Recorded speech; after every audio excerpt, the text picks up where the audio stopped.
Fear has friends. One of the chief friends of fear is doubt. Combining academic knowledge and old school wisdom, that's what makes an impact.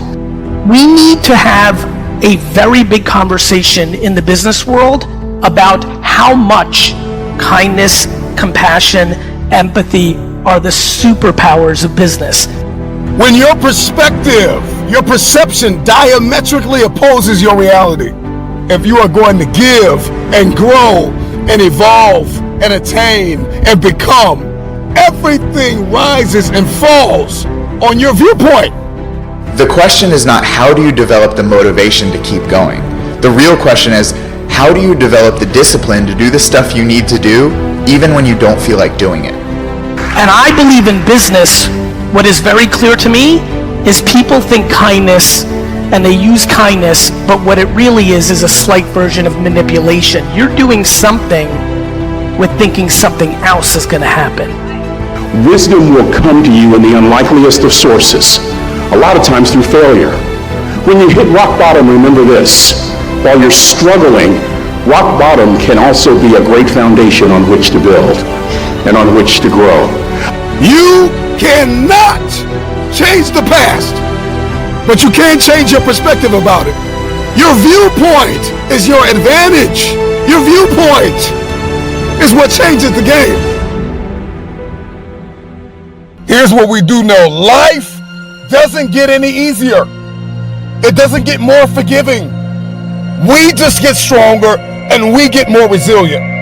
One thing I've noticed is that enthusiasm is common, but endurance is rare.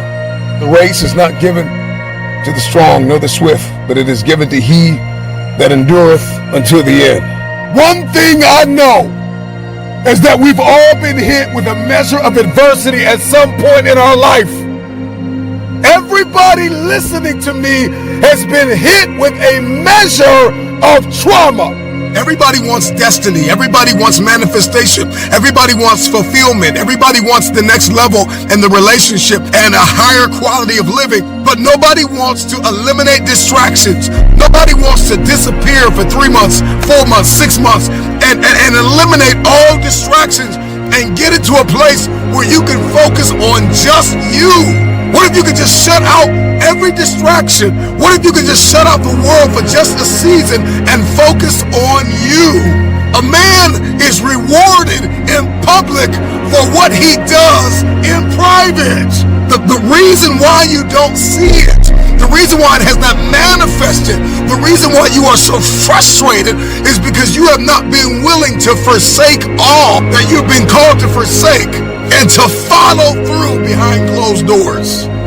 Sure, you can talk about it. Sure, you can plan it. Sure, you can write it down. Sure, you can go to the conference and hear about it. You can read about it. But at some juncture, you have to disappear and put the work in and come back and shock everybody that doubted you. Some of you don't even realize you have unfinished business. You need to go back where you left off with a new perspective. Go back to the gym. Go back to the drawing board. Go back to the business. Go back to the relationship. Go back to the burning building. You have unfinished business. All you got to do is show up with a new game plan and a new perspective. You got unfinished business. Sometimes you don't find someone for a long time, and then when you do, it changes your whole life. You find someone, maybe it's just a YouTube video, and it's you saying it's still your motherfucking set, and it's you just pushing people and telling people to go get after it, and people see that, and all of a sudden it's like they get goosebumps, their heart starts racing. It's like you gave them a drug, like you gave them fuel. And then they want to change their life. Then they want to watch you tomorrow. And then they want to watch you when they're at lunch break. That's fuel. And you literally can change a person's life through that. Because we need each other. I mean, it's one more piece of evidence that we need each other. That we have this sort of very strange, loose-fitted community of all human beings together. When someone like you does something that's exceptional and says something that's exceptional and has these inspirational words, it can change a person's whole life, change their whole path, change who they are. I've gotten so many messages from people that say, I lost 130 pounds.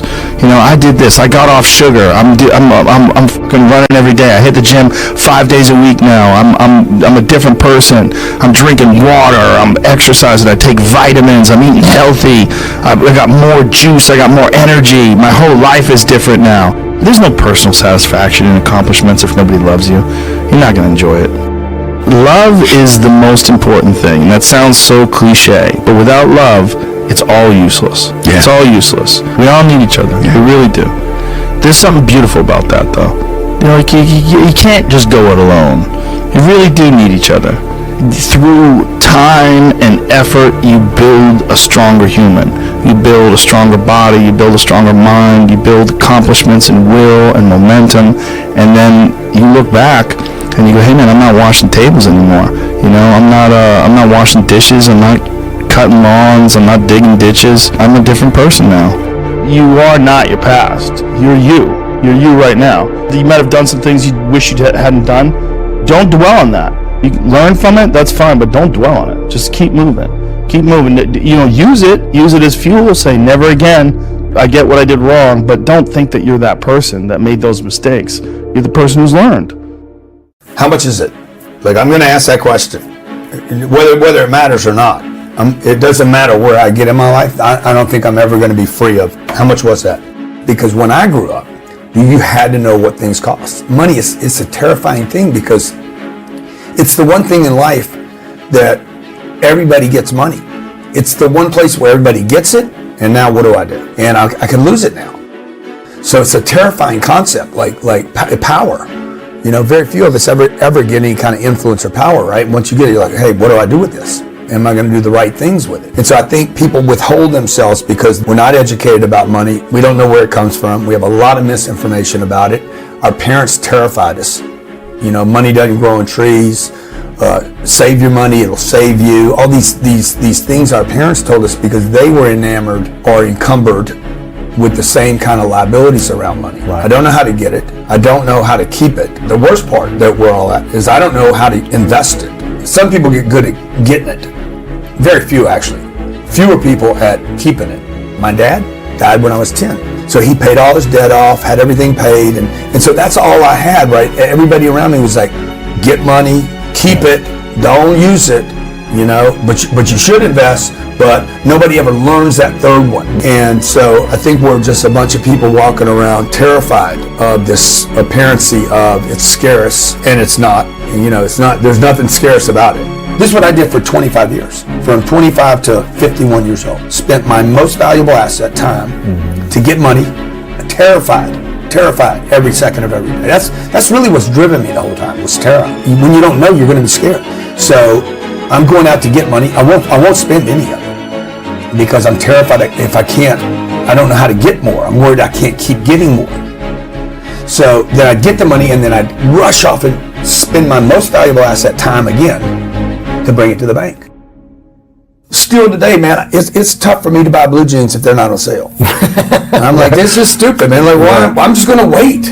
Right. You know? So you know what I'm saying? But it's really stupid that I even worry about it. Right. And I'm not saying on the come up, I think you should worry about it. Right. But there needs to be where you can turn that switch off. One-dimensional players aren't in the league. One-dimensional players ain't in the league. What made Michael Jordan is he can put up 30 and he can shut your butt down.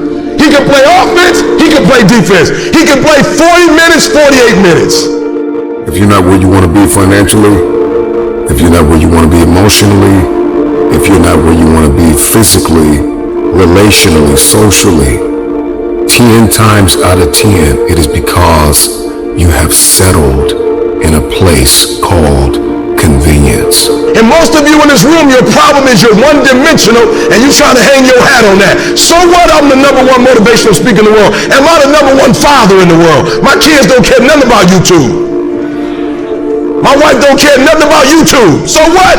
You're the #1 motivational speaker.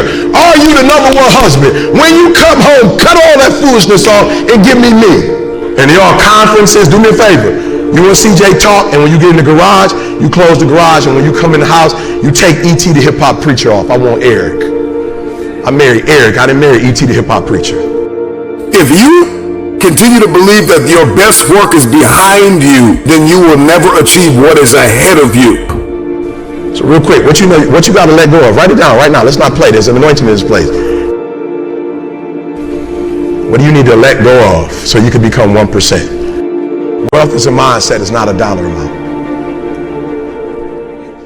The wisest man I ever met in my life never made it past the 3rd grade, impacted tremendously. Me and my brother, growing up right here in Vallejo, this was our family. My father, wisest man I ever met in my life, left school in the 3rd grade to help out on the family farm, but just because he left school doesn't mean his education stopped. Mark Twain once said, "I've never allowed my schooling to get in the way of my education." My father taught himself how to read, taught himself how to write, decided in the midst of Jim Crowism, as America was breathing the last gasp of the Civil War, my father decided he was going to stand and be a man. Not a black man, not a brown man, not a white man, but a man. He literally challenged himself to be the best that he could all the days of his life. I want to share something with you. This academy was our backyard. Going on that training ship and getting lost, sneaking into the pool, going to all the different places for nearly 30 years. This was home. And I want to tell you, I know what it takes to get where you are. And I need you to listen to me very carefully. I have 4 degrees. My brother is a judge. We're not the smartest ones in our family. It's a 3rd grade dropout daddy saying to us, "Boys, I won't have a problem if you aim high and miss, but I'm going to have a real issue if you aim low and hit." A country mother quoting Henry Ford saying, "If you think you can or if you think you can't, you're right." You see, it takes knowledge and wisdom combined to grow your influence so that you'll make an impact. You'll be a shipmate that others can count on.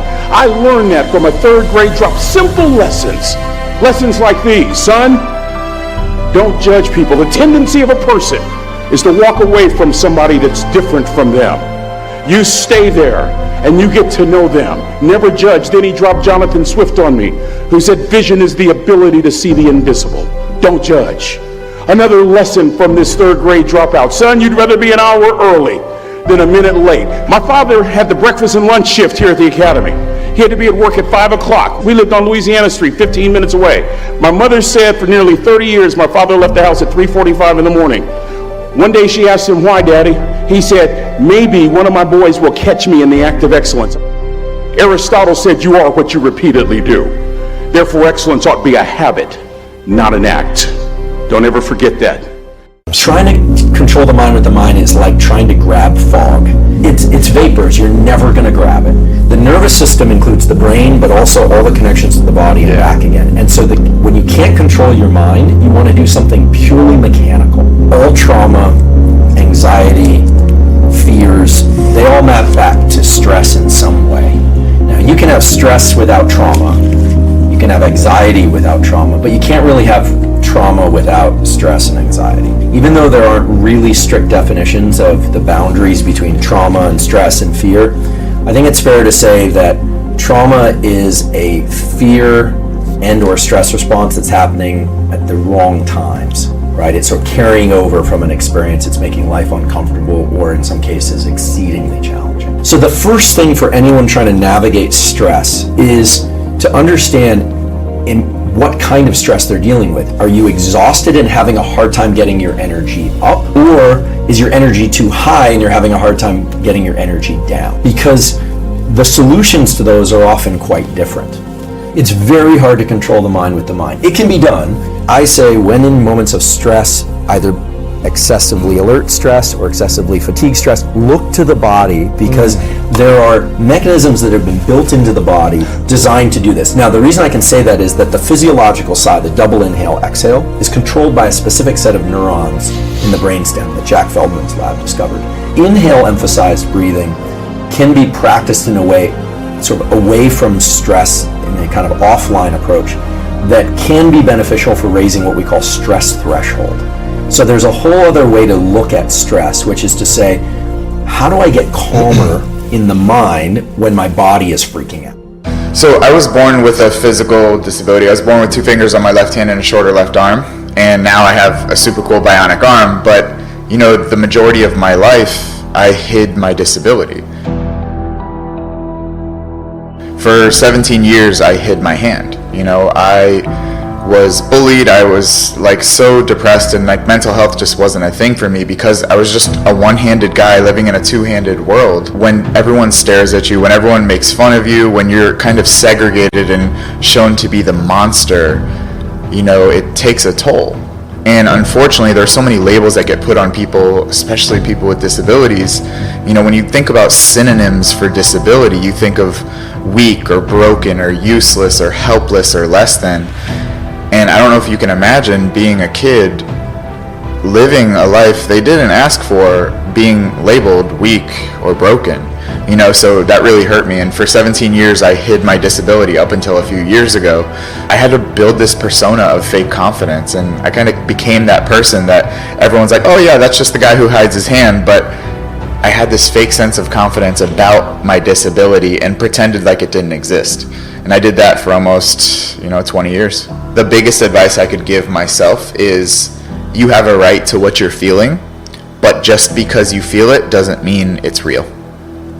Feelings are not facts. And I would try to get myself to question those negative thoughts and really try and understand that just because you feel a certain way, just because you feel people are staring at you, just because you feel less than, doesn't mean you have to invest in that thought. If we all invested in every thought we had, we'd probably be crazy, We get some negative random thoughts that come across our mind sometimes. And my job is to not let my mind take over. And that's when I win and when I lose and everything in between. So in talking to that 20-year-old version of myself, you're valid for what you feel, but at the same time, it's not a necessity to act out those feelings. You have a choice between what you think and what you do. And that choice is everything. I think that enduring something and building up that ability to endure things, that's also a very important mechanism that you could apply to everyday life. Like that, the mechanism of understanding how to endure.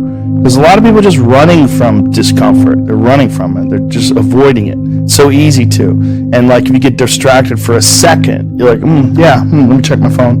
You just start going through your phone and looking at bullshit, and you're just distracting yourself from the tiniest frustration of boredom. Just we don't get bored anymore. Or if we get bored for these tiny amounts of time, then you get distracted. So your distraction is eliminating your boredom. But the problem with that is like there's certain thoughts that only come to you when you're thinking, when you don't have any input coming in. When we're constantly looking at our phones, the only input you're getting is input from other people. And sometimes that's good.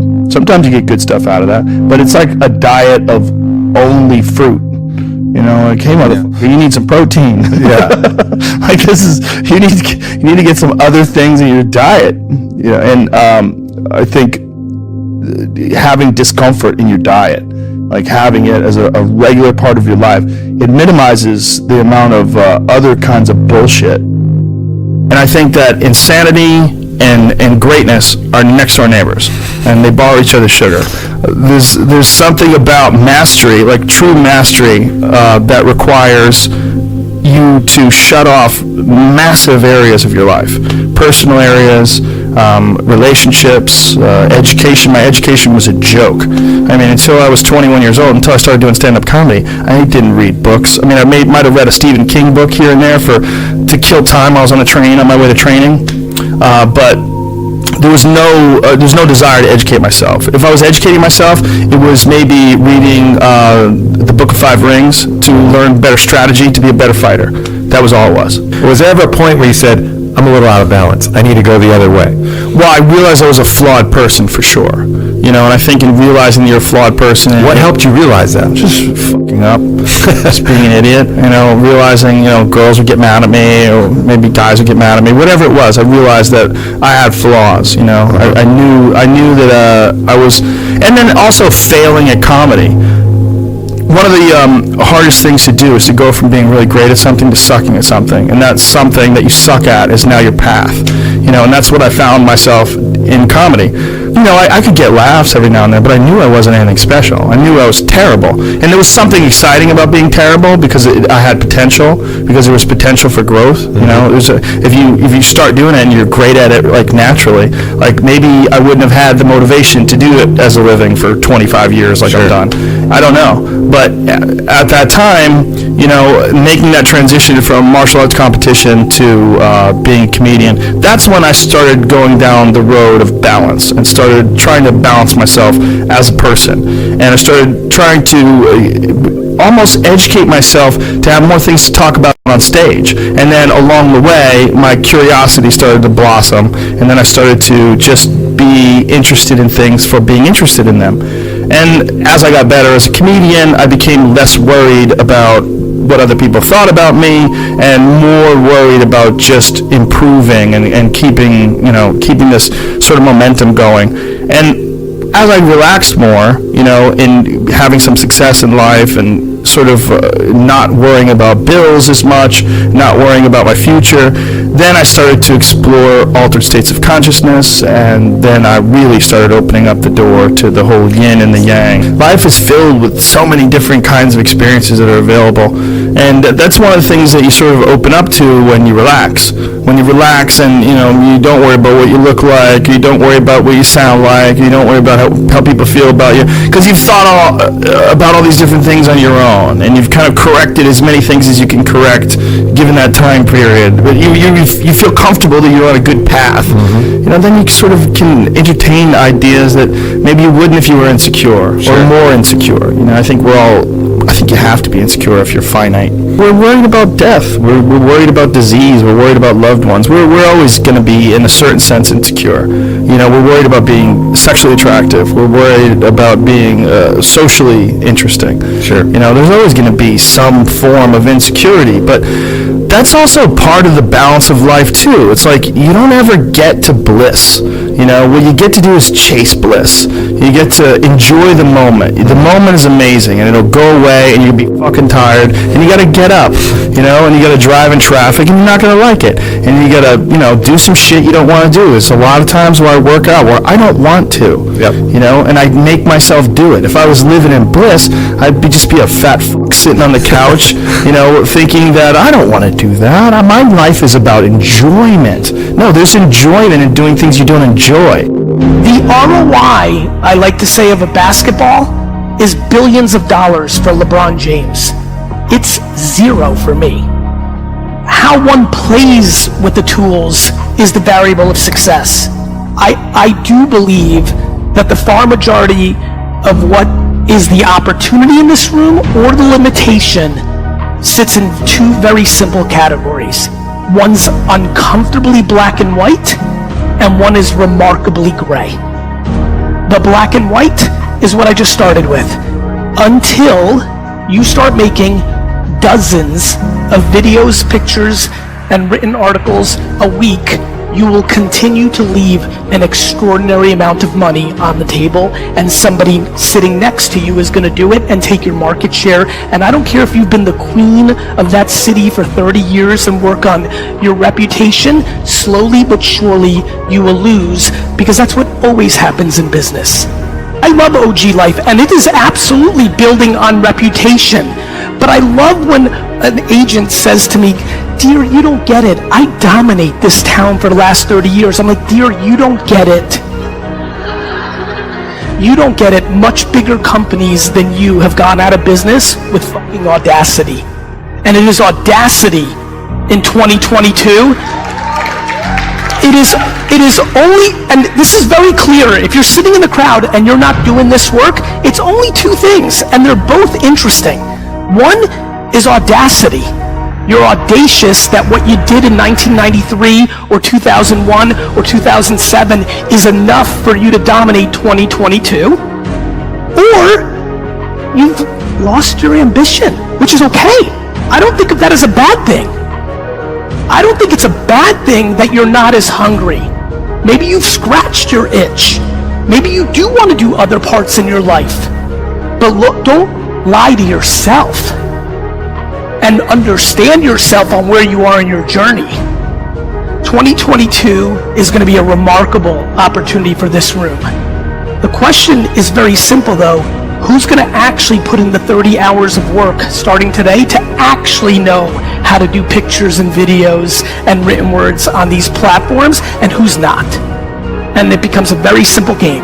It's a black and white prescriptive game. Either you're good at it or you're not. No different than basketball.